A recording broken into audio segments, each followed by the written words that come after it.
Well, welcome everyone again. Tonight we're planning to continue our topic of Mormon and Moroni and how their day relates to our day. But we fully lean upon the Lord tonight for any good thing, and so we seek Him and depend upon Him. And I'll go ahead and start off with just a recap of what we covered last week and go from there. We've got a little bit of a different spin tonight. Um, I like to kind of mix things up as much as we can and provide, I guess you might say, a diverse range of material. And so part two, I've kind of called it part two tonight, and with the caption "The World." And so we'll get into why I've picked that here in just a moment. But for a recap on the last week or two that we've been studying, we know that the Lamanites and Nephites, really from the beginning of the Book of Mormon, were in contention. And it was a contention that built up to warfare, and it lasted for generations and generations. And typically, in most of the stories, the Lamanites were the ungodly, um, and the Nephites were among those who were trying to uphold the church. But as we read towards the end of the Book of Mormon and at different places, but particularly there, the Nephites began to turn away from God, and God used the Lamanites as punishment for the Nephites, which is an interesting technique, you might say, to humble people and turn them around. But unfortunately, in this case, it really didn't bring about sufficient repentance. And eventually, the Nephite people met a lot of calamity. And in fact, we read that those who were known of Mormon and Moroni among their people were completely destroyed. There were some among the Nephites who were referred to as godly, as disciples, who the Lord brought out from the people, uh, from the war. And because of the wickedness, he removed them from amongst the wicked. And my thought, my guess would be that some of them perhaps survived because it was the mercy of God to spare them in the first place. And so my guess would be that although the Lamanites, we read, hunted down and pursued every Nephite they could, I would guess that the Lord hid the righteous and that maybe there are some who survived. And I know many have uh, thought that as well, that there is even a remnant today, a light skinned Indian people, right, or native people. Um, and so just a side note there of maybe what happened at the end of that whole event. But the question that we've been trying to answer as we go through this is how did things get so bad? How did this all happen, and how could that occur today? What are the lessons learned, and what sorts of things could we look for in our day and time to recognize similar issues or perhaps avoid similar issues? Okay, and let's see. I think I'm just gonna mute some of our lines so we make sure we can hear. So I wanted to start with a few scriptures from the New Testament to kind of support this idea of the world and why it's relevant to this subject of Mormon and Moroni, because what I think we're really finding at the crux of this story is a battle between good and evil. And what we read in the scriptures many times is that in a similar way, there's a battle between God and the world. And so I wanted to read these scriptures and try to help us understand what it is that we mean when we say the world or something is worldly. So this is John 15, the 18th verse, where we're starting, and it says, "If the world hate you, ye know that it hated me before it hated you. If ye were of the world would love his own. But because ye are not of the world, but I have chosen you out of the world, therefore the world hateth you. Remember the word that I said unto you, the servant is not greater than his Lord. If they have persecuted me, they will also persecute you. If they have kept my saying, they will keep yours also. But all these things will they do unto you for my name's sake, because they know not him that sent me. Uh, so kind of pointing out again, this struggle between the world and the Lord. Just a few more verses on this, and then we'll kind of break this down and bring out some definitions and supporting points here. But continuing on here in the same place here where we left off, the 22nd verse, he says, "If I had not come and spoken unto them, they had not had sin. But now they have no cloak for their sin. And he that hateth me hateth my Father also. If I had not done among them the works which none other man did, they had not had sin. But now have they both seen and hated both me and my Father." So let me pause there and say that I think what it's trying to say here is that because the Lord brought truth to the people of the world, they were now accountable for that truth. And in response to the accountability, they were angry. Many were angry and responded in hate and rejection to that accountability.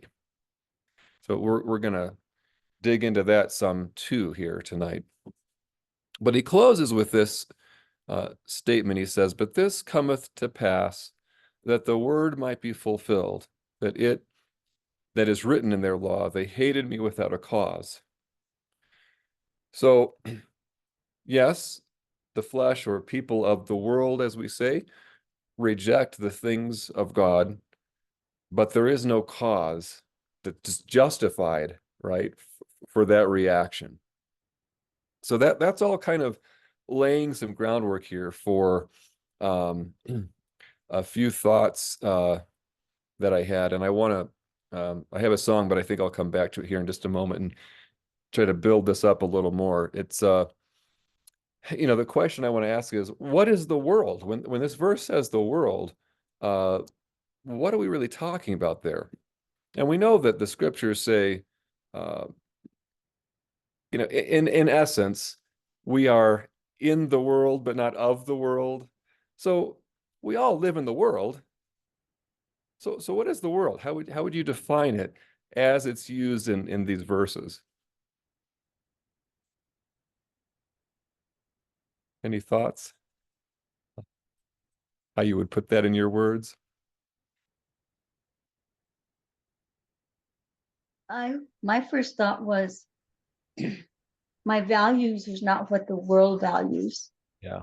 I have a higher value. I love righteousness, not sinfulness. Yeah. How about people who do not fear God? Okay. Yeah, so it's not literal, right? This is a different use of the word, and it's representing uh, a different attitude, a different belief, um, a mindset, a set of values. I think that's good. Okay. So I'm going to give a little more definition here. So I grabbed a screenshot here from one of the Bible websites that I use quite a bit, and it just gives some of the different Hebrew and Greek words for world. And you can see here that it's used that are different words, Eres and Hedel and Heled and uh, all sorts of words that are used in the Old Testament. In the New Testament, there's also different words, um, Ion and uh, Gay and Cosmikos and Cosmos. Um, and so these were all translated into world in English, but they're different words in Hebrew and Greek, and they all mean different things. Some of these refer literally to the earth. Others refer more to, um, uh, perhaps like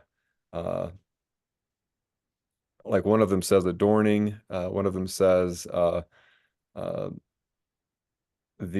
worldly. And I think the two that we're familiar with the most here might be cosmos or cosmikos, which has to do with something else than the literal world. And that's I think where we're looking to understand these verses. So the word world in these verses we just read is really cosmos. So the Greek word cosmos is literally something ordered. That's interesting, right? Because it says when God created the earth, it was void, and he brought that void or chaos into order. And so another way of saying the world is an ordered system. Uh, and so some of the other terms or phrases to describe this might be worldly affairs, the people of the world. And so that was the one term in Greek that I recognized. I've heard people use cosmos before.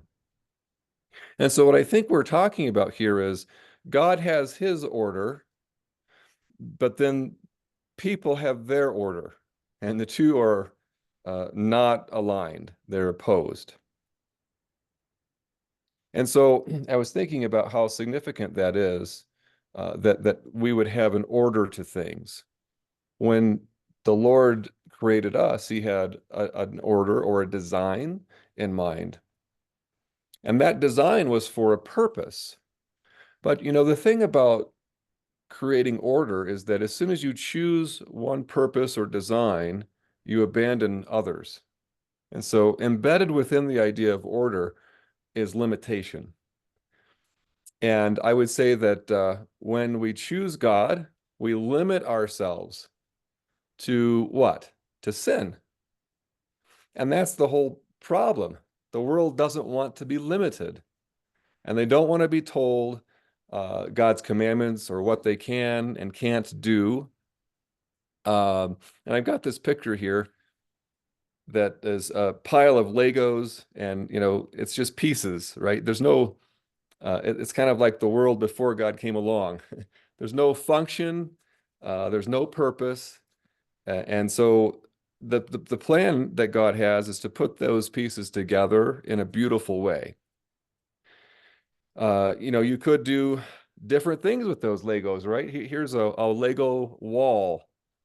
It's a pretty simple design. They just stacked the pieces in a straight wall. That's more orderly than what we saw before, but it's also not incredibly functional and elaborate.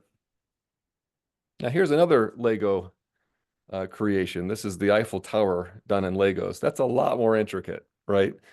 So there are different designs. There are different plans and things that you can do with those pieces. Some may be better or superior to others. And so, God's plan is much better than our plan could ever be. But I think in tying this to the story of Mormon and Moroni, they wanted their plan and their design, and they rejected God's, and they thought theirs was better. But, the funny thing is that even though the world's goal is to do whatever we want without limitation, they're still picking a design, and there is still limitation. What's their limitation? If our limitation is sin, their limitation is the blessings of God. And that's what the world misses, is that you can't just do whatever you want and get away without limitation. And so the choice becomes then, well, which limitation am I okay with? When God put a design together, and I have one more picture here. This is a pyramid, of course. I like this image because it represents, again, complexity and a lot of layers. So, and I kind of zoomed in on it on the right, because you can see there more of the pattern and the bricks, the stones, and you can see that there are layers, right? And so there's a relationship both up and down and across this pyramid. Every piece has to fit into place.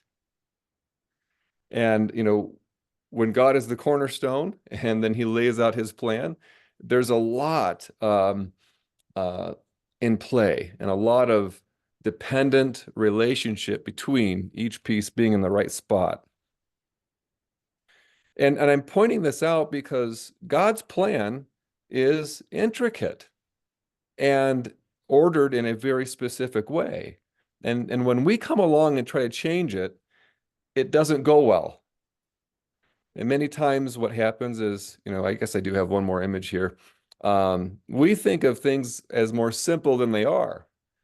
We think, well, we can kind of mess around with the commandments. We can pick and choose. We can do a little here and there that is more in keeping with our will. At times, because maybe there are certain things we want to do. And you see so many examples of this in the world. People want to, for example, live in the way they want. They want to party. They don't want to be tied down. And so we see more reluctance in our day and time to get married, for example, and stay married. But we don't understand as a people across the world that when you mess with one thing, you kind of have a ripple effect and it starts to affect many other things. And there's just tip of the iceberg, right? Where you don't realize how much more is beneath the surface and how it's all connected. So it's dangerous. It's dangerous to follow the wrong principles because what ends up happening is due to the fact that everything's connected, one change here and there starts to again have this growing ripple effect and it begins to devolve. And I think that's kind of what happened with Mormon and Moroni in their day, that the Lamanites and the Nephites altered so much the plan and the order of God that they went back to chaos. And their plans didn't work and really ended up in a cyclical hatred and warfare, a complete breakdown. And I think we're messing around today as the world today is functioning. It's messing around so much with so many things that it's going to start toppling over in a similar way. I also think that the world is really originating from many times the plan of the enemy.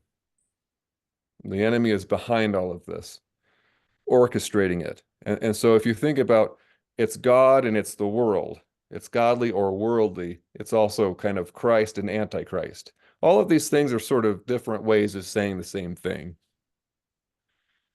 And so the world is really standing for other ways that are not God's ways. And the world is made up of people who follow these other ungodly ways. Brother Jeremy, Yeah. can we say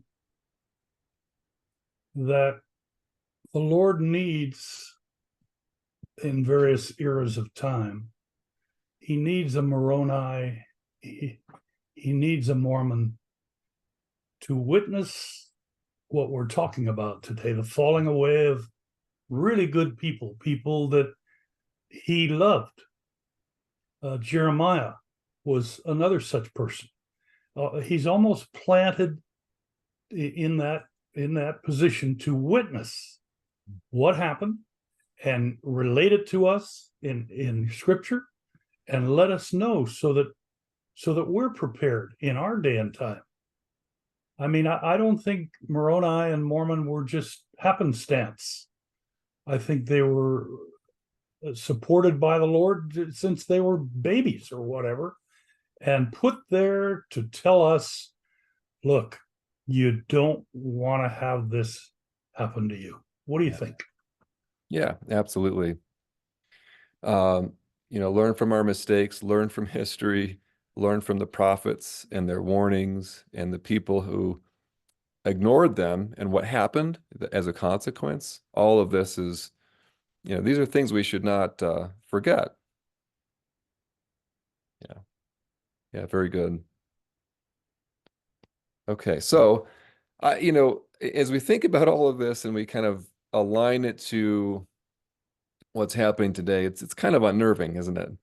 And you start to think about some of the more horrendous stories in Scripture, and there's no shortage of them. I'll tell you, if you want to read about tragedy, there's plenty of it, both in the Bible and the Book of Mormon. And if these things, as you say, Brother Bob, are types and shadows of our day, that's it's very disturbing. And we can see how bad it can get. And yet we have this prophecy looming that says the worst is yet to come, in a sense. And so in the effort to provide a message of hope in the midst of all of that, I would say that the Lord's plan is to sort of step back for a moment and let things topple. And really what he's doing as he does that is he's bringing about limitation, right? It's the human spirit that tries to evade uh, or avoid limitation. And the Lord's judgment very swiftly brings it back into place, doesn't it? And what follows that? There's this calm after the storm, this rebuilding, this era that we refer to as the peaceful reign, where the Lord is going to reestablish an order that is beautiful. And I love how the Lord does it because it's not overly ordered. It's not like Stalin, right? It's not that kind of communist order. It's a godly order that maximizes joy. And so we have a hope today that though the night come and we remember that it'll be short, and that it will precede a time in which the Lord will bring back all the things that were messed up by the world.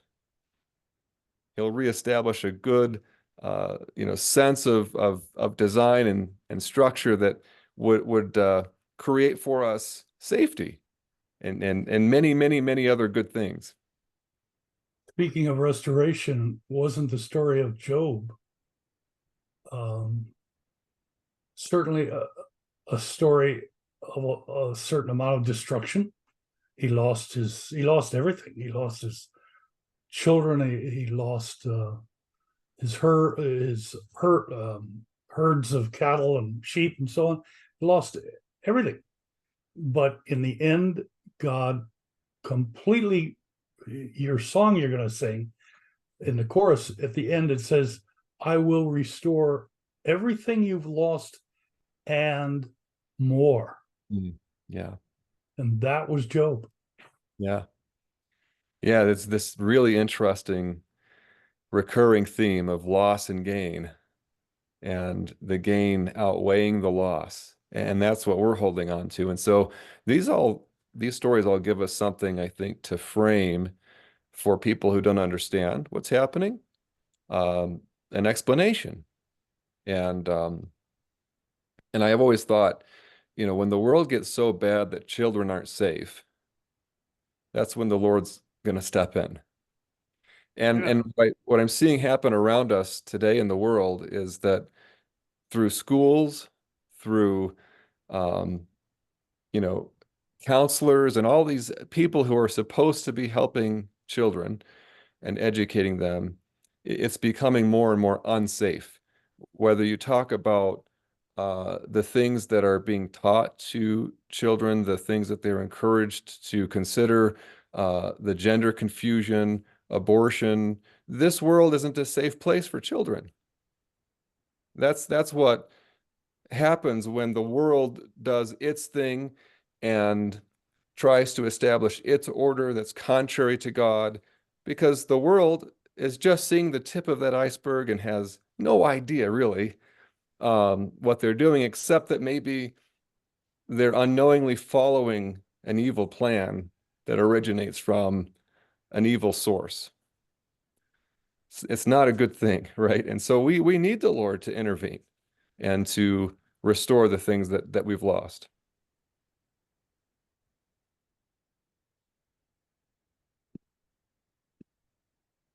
How about we do that song here?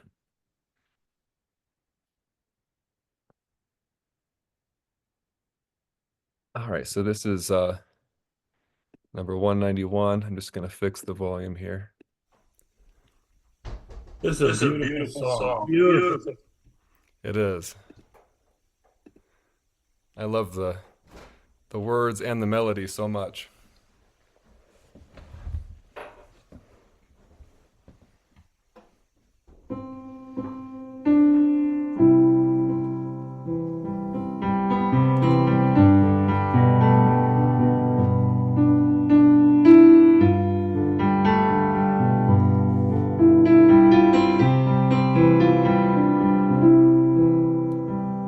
When I can't walk and I can't see, and I can't see a single thing, then all at once to my delight, the Lord sends down a little light, then I can walk and I can see and I can see, and I can hear the bells in heaven when they ring, and God says, child, I will restore all that's been lost through all the years to you and more. All that's been lost through all the years to you and more. When trouble's knocking at my door, and I am tired and weak and poor, then all at once from up above, the Lord sends down a little love, and I can walk and I can see and I can see, and I can hear the bells in heaven when they ring, oh, when they ring, and God says, child, I will restore all that's been lost through all the years to you and more. All that's been lost through all the years to you and more. When all the earth is veiled in sin, and all the world is closing in, then all at once at God's command, the veil is rent throughout the land. Then I can walk and I can see and I can sing, and I can hear the bells in heaven when they ring, oh, when they ring, and God says, child, I will restore all that's been lost through all the years to you and more. All that's been lost through all the years to you and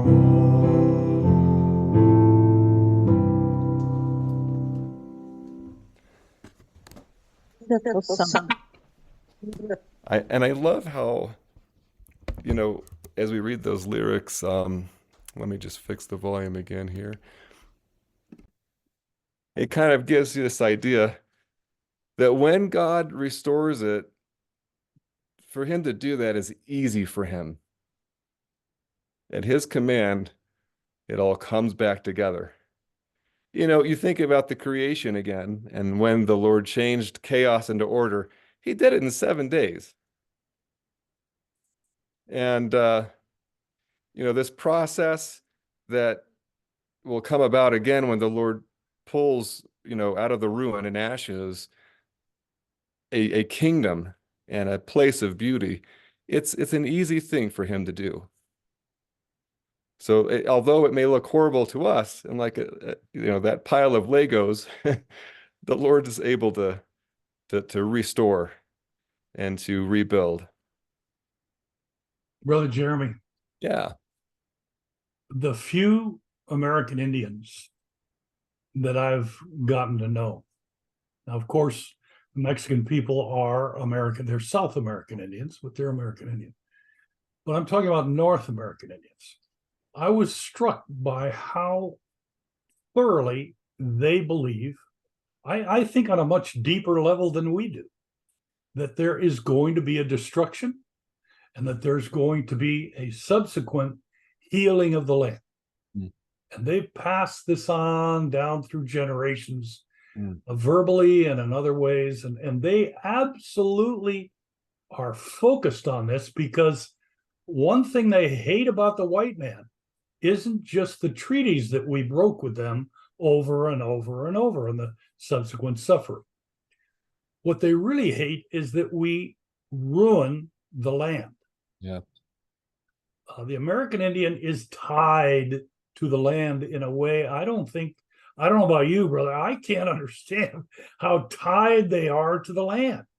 It's like an alive thing to them that they are related to. Yeah. The Mother Earth and all that. I'm not tied to the land. I don't know about you, but they are, and they see what's happening to the land as being the worst thing that mankind is doing. And this song, I can't even imagine how they could receive this song. To me, it would hit them. I mean, to you and I, it's a beautiful song and all that, but to them, I can't see how they would not cry. Yeah, I agree. And I think it's so astounding how God designed within nature these lessons that parallel the process of judgment, destruction, rebuilding. The songs of Zion talk about winter and spring. They talk about night and day. And it's like, okay, the Lord has built into our seasons, even every day, a lesson. And I think it is a type of humility that the native people recognize the significance of that, and they honor it, and they understand it's symbolic. It represents some very sacred things, right? And when you disregard nature, you disregard all of that, right? And so it is amazing that the Lord has given us this alignment and pattern, right? And over again, we can see how he reinforces these things. And so just like the sun rises after the night, and this rise and fall happens, we can look for that as a good thing, as an assurance. Even though the night comes, the day follows. Yeah, very good. Okay. So I'll give you a few more things here for tonight. And I think, again, the world is faced with this choice, whether it's all people have to choose between the world and God. And what we're talking about is which order or design or purpose will you follow after? And the Israelites had to make this choice. The Lamanites and the Nephites had to. The Gentiles have to. All people have to choose between the world and its principles, which are centered around the flesh, and God and his principles, which are centered around love and morality, righteousness, and the spiritual things versus the temporal things, right? And so, here are some more things to kind of elaborate that each stand for. I think the world is more about self, versus others. I think it's, again, teaching and representing this idea that relationships are dispensable, whether it's marriage or friendship, those things come and go. And yet we're taught the opposite, aren't we, in the gospel? The world wants no rules, no consequences, no limitation, even though there is no such thing. Everyone will have limitation in some way or shape or form. I think too that the world progresses into more and more miserable states. The longer you stay in the world, the worse it gets, in other words. And on the godly side, it's built on love, it's built on covenant relationships, right? And I don't think that's just marriage. I think it certainly includes that, but it also, I think, includes friendship. Because I think that when we enter into a relationship with God, that's also a covenant relationship. And it's typified in a marital relationship. And I believe it also extends into a friendship relationship. Because as we serve each other and love each other, we serve and love God. We can't do one without the other. And so I would say that in order to fulfill a covenant relationship, would you all agree that it takes some work to invest in a marriage? It takes some work to nourish and care for your relationship with the Lord. It takes that same kind of investment and work to feed and maintain a friendship. And so I would say that scriptures are built upon this idea of covenant relationships, and that covenant relationships include the brothers and sisters in the church. Our relationship with each other is a covenant relationship. That's my belief. And so if we're investing in that, as we should be, love should flourish in the church. And those things that would come and threaten it, we should be on guard for, taking every effort we possibly can to protect ourselves from those things and to build up these relationships. Again, very different than what we're taught in the world. And so, there's godly principles. I think that the longer you stay in the Lord, the more joy you have. So another opposite there. And then instead of fleeing the consequences, which never works in the world, I think on God's side, we are delivered from consequences by his mercy.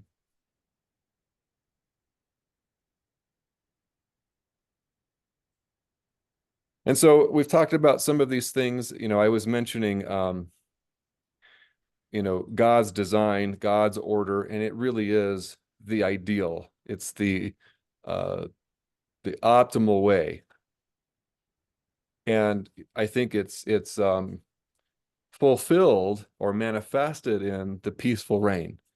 We're coming into this time frame where we could think about this actually happening, where we get to witness the perfect order of God in Zion. And again, with this idea of a covenant relationship, what does the song say? And everyone you meet there will be your friend for life. That's what the Lord intended. And so I think this also brings about a great sense of personal purpose or value, because you have something to contribute when you're in possession of the Lord's ways and knowledge and spirit in your life. Without those things, we're lacking. We're really destitute. And again, we have this idea of safety in the Lord and a lasting love and joy that we can partake in. And so, as much as the world doesn't want to hear it, we have a choice to make. Which plan are we going to follow? Which path? And, as we look ahead to God's path, where it leads, as you look to the path that the Lamanites and Nephites were on, it led to ruin. It was a sad story for sure to read. And I started thinking about this idea of, okay, this is really echoed in most of Scripture.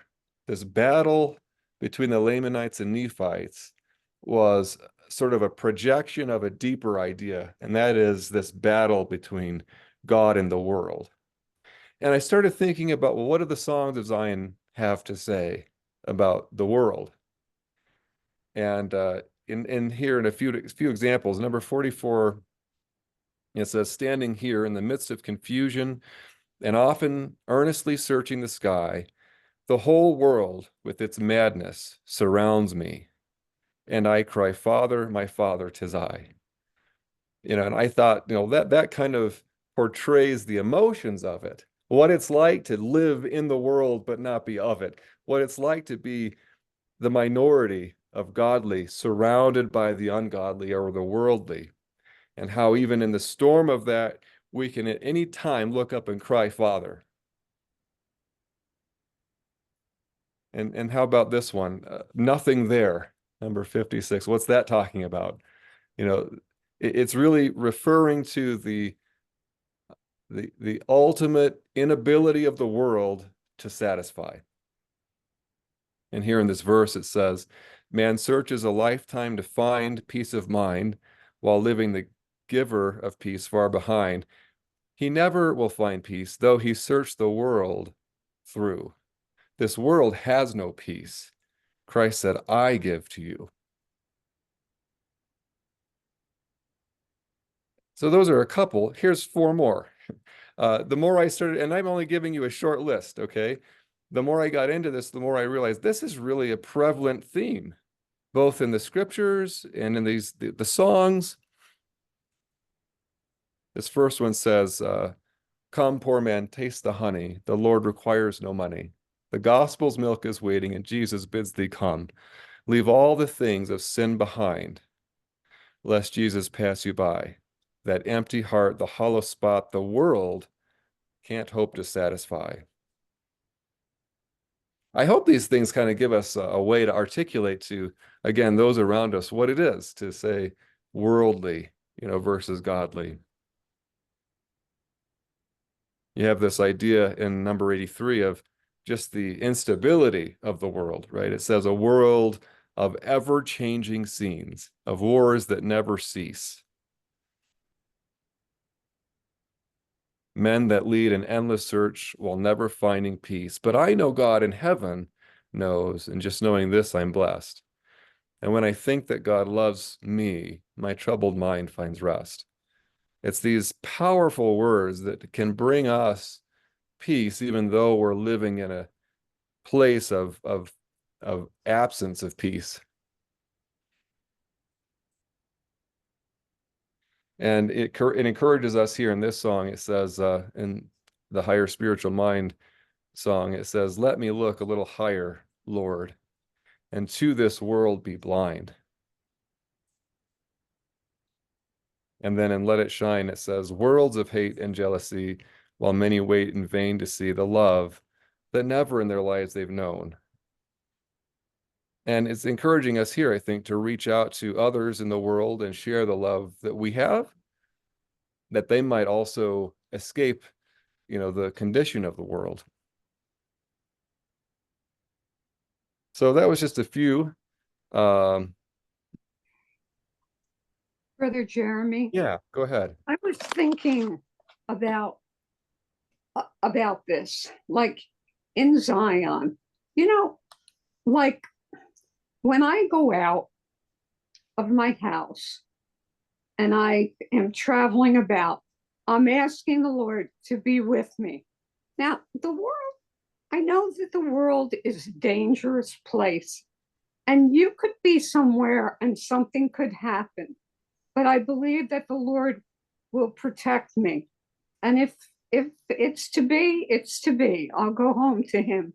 But I often think about how these tensions are in our body, you have to like be aware of where you're at. So, not that you're going to be paranoid, just that you have to be wise in where you go and what you do and just watch, And I often think that when we're in Zion, our bodies, the tension that we carry, it's going to be so drained out of us and so filled with love and joy and peace.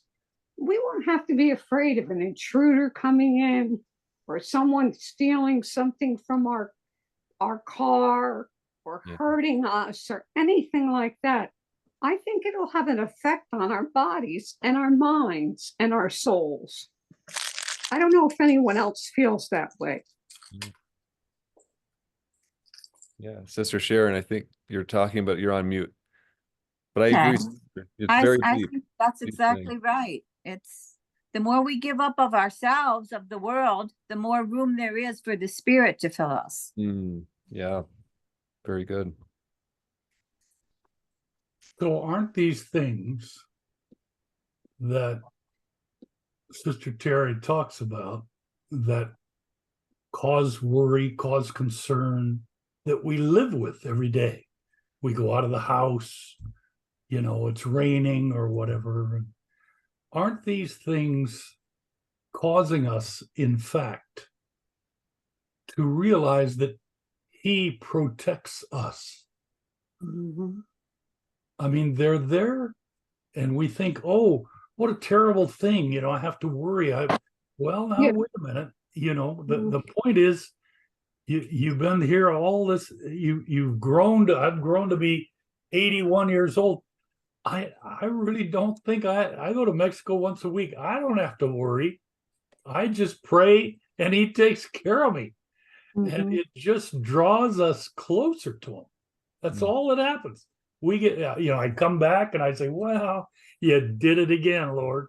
I don't have a dent in my car. I didn't get sick from the sister's food she gave me in her house. You took care of me again. So he's trying to set up a system whereby after a while we're just confident. We're just confident. Yeah. The Lord blesses us in so many ways. Mm-hmm. You're doing great, Brother Bob, by the way. I would have pegged you for 61, not 81. Wow. Oh, you're on mute, brother. There's a couple on here that I'm busy teasing and they can't even hear me. Greg and Sherry, they're down in Oklahoma, and man, they know exactly what I'm talking about. Some of the stuff Greg has told me, I can't believe they volunteered to move out there, but they did. And they're protected, Yeah, we go through these things with the strength of the Lord. And so we can we can emphasize rather that God gives us strength to Right. endure, right? And also to not underestimate the detriment of the world, because I think that's what it tries to do, is it tries to take a piece of the puzzle or a brick of the wall here and there until you start to become unstable. And we forget that God's design is perfect and all these things connect and depend upon each other. And what does the song say? Do not hurt God's presence, children. That's exactly what I was thinking. Yeah, it says, right, this cruel world will take We'll its take it. toll. Yes. And it warns us. It says, when the last toll has been taken, this old world will take your soul. So make no mistake, the enemy is not aiming to cause a little trouble. Right. His goal is complete destruction.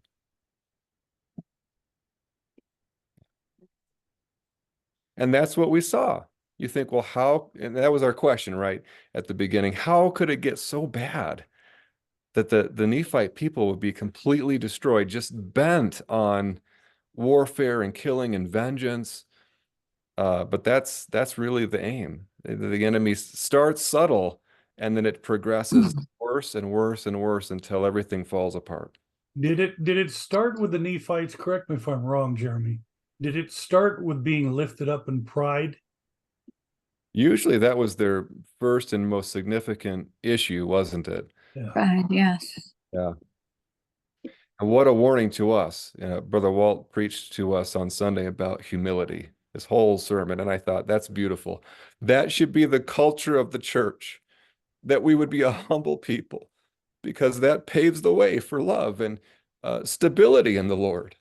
And yet pride comes and it's so destructive. Yeah. Well, they destroyed the Nephi. They tried to destroy Nephi.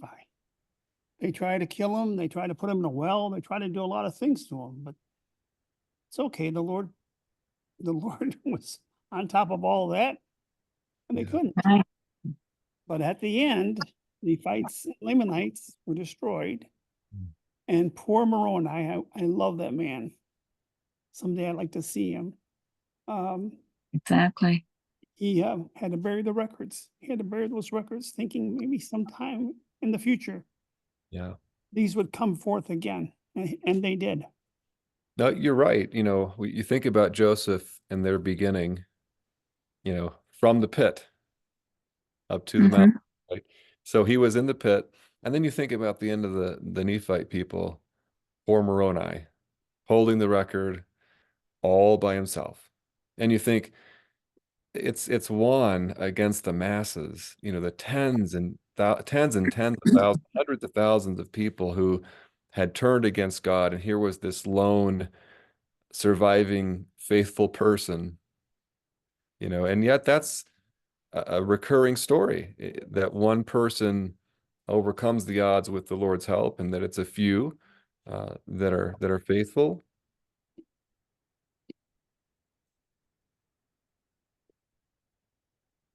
Very interesting things to consider.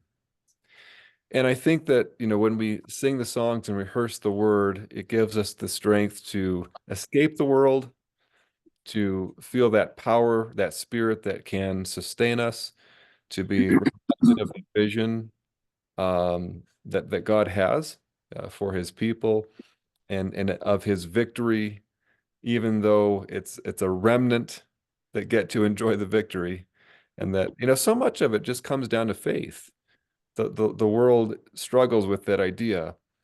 And yet our faith is tried, and we're looked at as we go through those situations, being the one among many, will we prove faithful?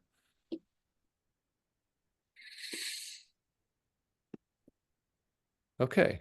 Well, with that, I thought maybe we'd do one last song. In the midst of the world, this is sort of my sentiment. I'm ready to flee to Zion. This is really our recourse and where we want to be in the Lord. Sort of this idea of, when we've had enough of the world, and I'm sure we're going to be feeling more and more that way as things go on, we can kind of go in our hearts to this place of escape. Let me just switch this again here.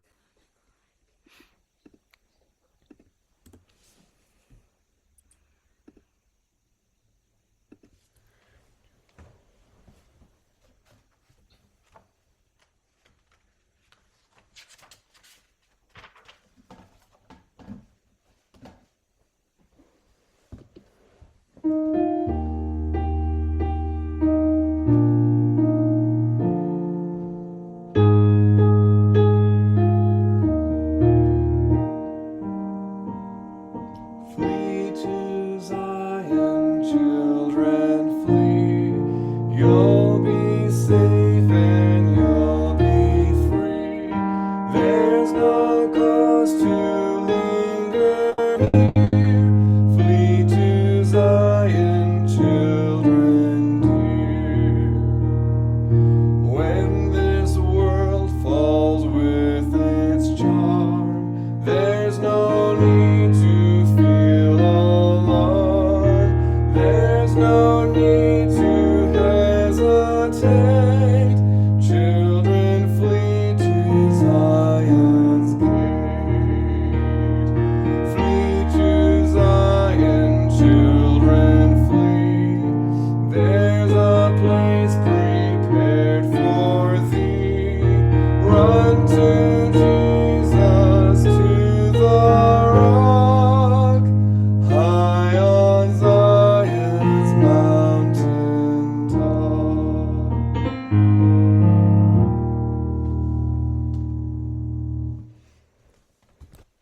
such a simple song and message, and